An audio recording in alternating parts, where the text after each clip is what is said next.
La saison des ouragans est assez calme jusqu'à présent, contrairement à ce que laissaient présager les experts. Mais là, Alex, ça commence à brasser pas mal dans l'Atlantique. Ça a brassé et ça s'est aussi terminé.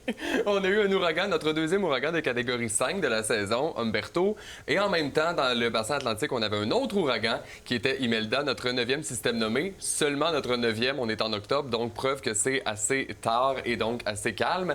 Le premier ouragan, c'est Humberto. Il est né la semaine passée. Il est devenu ouragan de catégorie 1 au nord-est des Petites-Antilles et est devenu ouragan majeur assez rapidement lundi. Comme vous pouvez voir, il a quand même évité toute population. C'est la bonne nouvelle parce qu'à ce moment-là, quand il était ouragan de catégorie 5, on avait des vents de 260 km/h, beaucoup de pluie. Les Bermudes étaient dans sa mire à un certain moment, mais finalement, l'ouragan qui est passé à l'ouest. Mais pour Imelda, c'est un autre scénario. Elle était au stade de tempête tropicale quand elle est née au-dessus des Grandes Antilles en fin de semaine passée. Donc, dès le début, elle a causé des conséquences. On parle d'inondations en République dominicaine. Les Bahamas y ont goûté, comme vous voyez à l'écran. Cuba, il y a eu des glissements de terrain, des inondations qui ont causé des décès. Et ensuite, Imelda a été assez tranquille. Là, au maximum, était au stade d'ouragan de catégorie 2 et a évité de justesse les États-Unis. Oui, on a eu des ondes de tempête là-bas, mais elle n'a pas touché terre.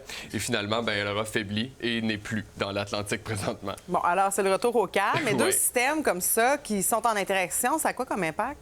Ça a plusieurs impacts, ça dépend de plusieurs choses, mais on appelle ça l'effet Fujiwara et c'est à cause de cet effet-là si Imelda aura évité les États-Unis parce que Humberto a joué là-dessus. Donc, quand l'effet Fujiwara arrive, c'est parce qu'on a deux systèmes tropicaux qui sont environ à 1000-1400 km de distance et moins, ce que vous voyez là, Imelda et Humberto.